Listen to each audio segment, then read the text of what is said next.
Maintenant, nous allons voir ce qu'est la saturation en oxygène.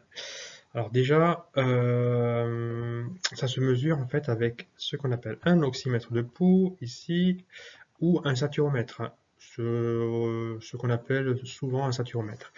Alors réellement, c'est une méthode de mesure non invasive qui permet de connaître la saturation en oxygène au niveau des capillaires sanguins.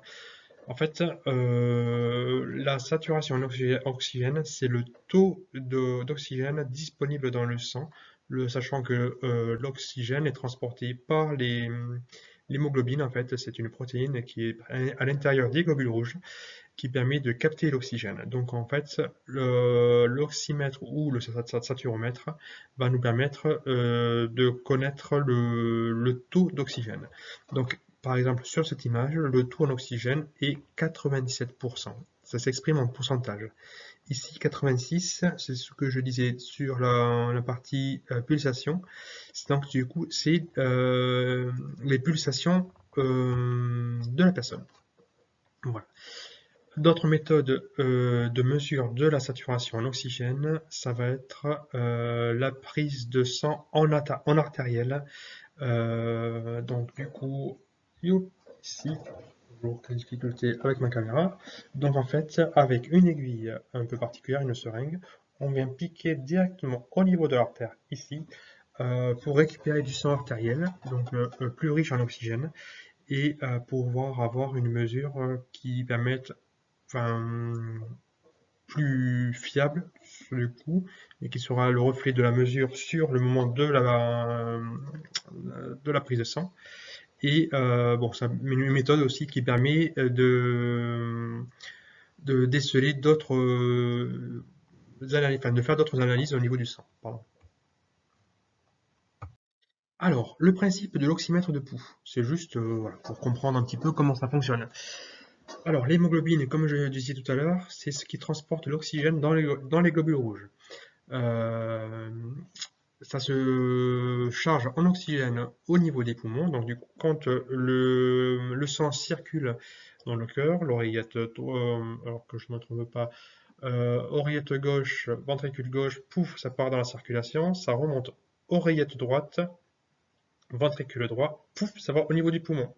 Une fois qu'il y a le poumon le sang se recharge en oxygène, ça repart par l'oreillette gauche, ventricule gauche, et ça va dans la circulation générale. Donc du coup,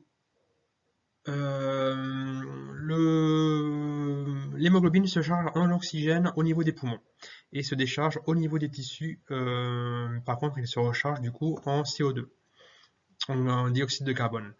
Lorsque l'hémoglobine est chargée en oxygène, elle absorbe davantage la lumière infrarouge et laisse passer la lumière rouge. Et inversement, quand elle est déchargée en oxygène. Au final, l'appareil, le saturomètre, va envoyer les deux lumières. Alors, hop, je vais montrer ici. Il y a l'émetteur ici, et en fait, il va envoyer une lumière rouge et une lumière infrarouge. Et dessous, il y a le récepteur. Et en fait, le petit boîtier, le petit appareil va faire ses calculs et la différence en fait qui va être perçue va permettre de connaître la saturation en oxygène. Alors ça y est, maintenant on a pris le saturomètre, on l'a mis au bout du doigt de la personne, on a un chiffre et maintenant le but est de savoir quoi en faire de ce chiffre et comment on peut interpréter cette saturation. Alors en temps normal, une saturation pour une personne qui est en bonne santé, qui n'a pas de problème respiratoire, est généralement au-delà de 95%. Mais après, ce résultat, enfin, en tout cas le résultat de la saturation qu'on va prendre est à nuancer par rapport à la saturation habituelle de la personne. Quand on a un chiffre, une donnée habituelle. Bon, ça c'est pas toujours le cas. Alors, il faut savoir qu'une personne qui a une insuffisance respiratoire, par exemple, chronique, ou une bronchite chronique, ou voilà, vont souvent avoir une saturation plus basse que la normale.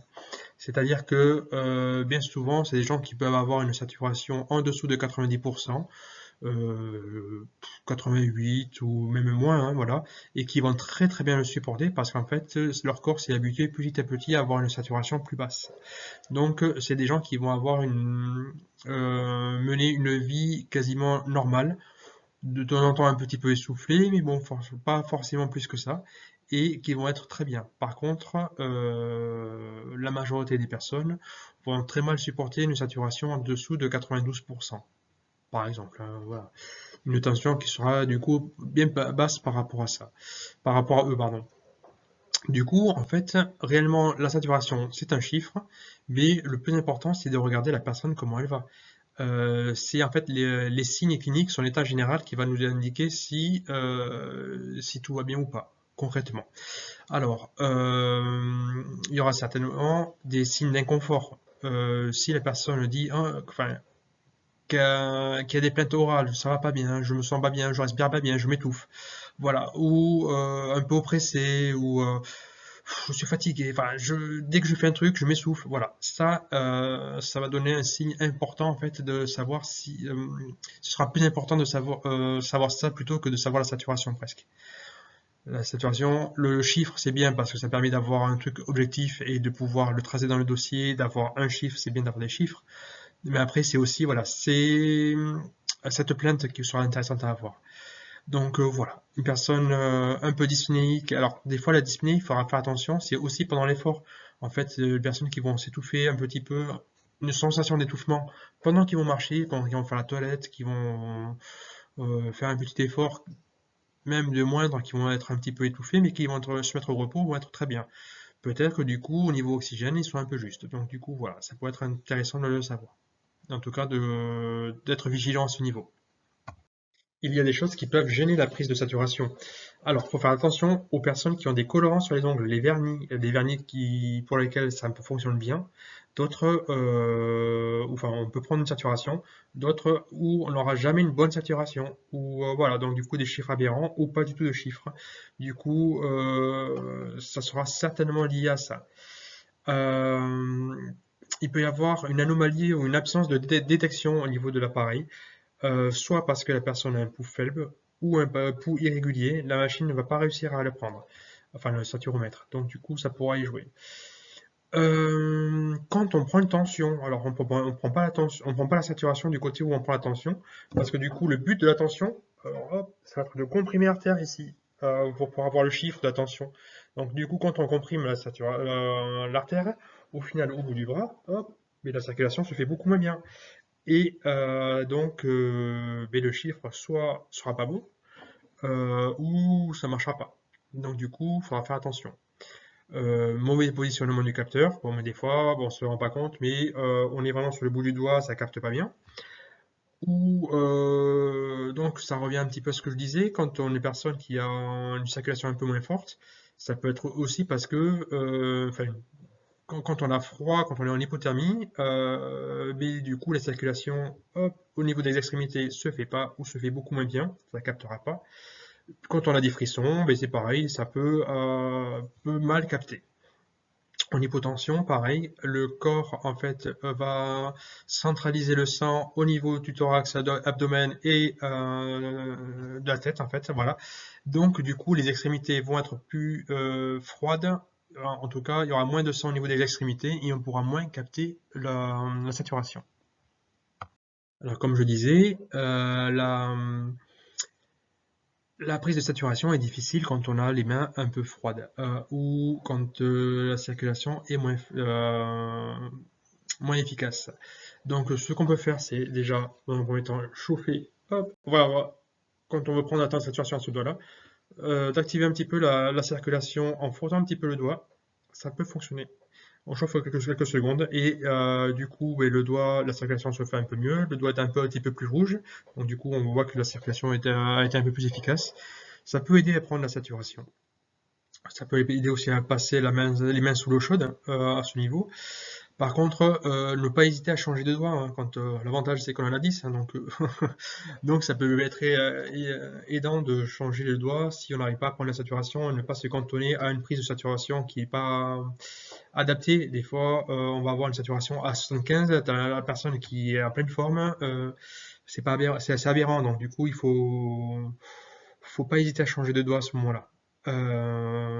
Quand les pulsations sont basses, par exemple, on sait que la personne a des pulsations, on va dire, à 80 ou 90 en temps normal, et là, l'appareil nous marque pulsation à 50, et avec un chiffre un petit peu limite au niveau de la saturation. Donc, on peut se dire que, en fait, et certainement qu'il a mal capté les pulsations, donc je me dis que moi, s'il a mal capté les pulsations, certainement que la saturation n'est pas bonne non plus. Donc ça vaut le coup quand même de comparer les pulsations que l'appareil nous donne, de comparer en prenant au niveau du poignet. Et du coup, en faisant ça, on voit si les pulsations sont bonnes. Et si les pulsations sont bonnes, du coup, la saturation semble être bonne. Voilà. Alors, des fois, ça ne fonctionne pas les doigts. Ça peut aussi, on peut aussi prendre les pulsations au niveau des orteils, sur les pieds, pardon. Ça fonctionne aussi. Bon, bien sûr, il faut avoir une bonne circulation veineuse. Et alors, ça marche aussi, mais alors pas avec nos appareils parce que il faudrait avoir des grandes oreilles, mais sur le lobe de l'oreille, pardon, le lobe, les appareils peuvent capter aussi la saturation. Mais bon, avec nos appareils, c'est un peu plus compliqué. Alors, le plus important maintenant, c'est surtout de savoir quoi faire quand on a une personne qui désature. On va parler de désaturation quand, d'une part, le chiffre est mauvais et quand la personne est inconfortable.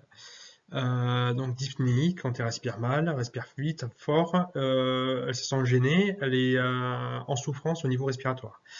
Donc concrètement, quand on a un mauvais chiffre, on va d'abord vérifier si la personne respire bien ou pas. Voilà, ça va nous permettre de comparer un petit peu les données de l'appareil par rapport à ce qu'on voit la personne. C'est peut-être donc du coup un problème de prise de saturation. Dans tous les cas, si on a vraiment un chiffre qui est mauvais, une personne qui n'est pas confortable, il faut rassurer d'une part, rester calme et rassurer la personne. Une angoisse, ça peut augmenter les difficultés respiratoires, donc du coup baisser encore plus la saturation. Donc du coup voilà, c'est pas bon non plus. En général, quand on est calme, nous, soignants, ça rassure les personnes, ça sera beaucoup mieux. Alors dans tous les cas, on va quand même tenter de changer de doigt, ça peut être pas mal.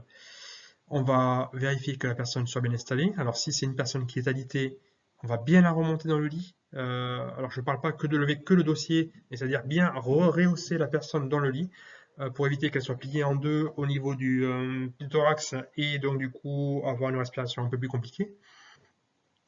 Donc du coup, en bonne position demi-assise, ou en tout cas, si elle est au fauteuil, d'être sûr qu'elle soit bien installée dans le fauteuil aussi, c'est important. Si on a une personne qui ne va pas bien au niveau respiratoire, bah alors là, il faut prévenir l'infirmier ou l'infirmière et il est fort probable qu'on soit obligé de lui mettre de l'oxygène. Alors bien sûr, ça se fait toujours après avec l'accord du médecin. Ou dans l'urgence, mais nous infirmiers, on va mettre la personne sous oxygène et en attendant la validation du médecin. Mais bon, il y aura certainement des choses à faire.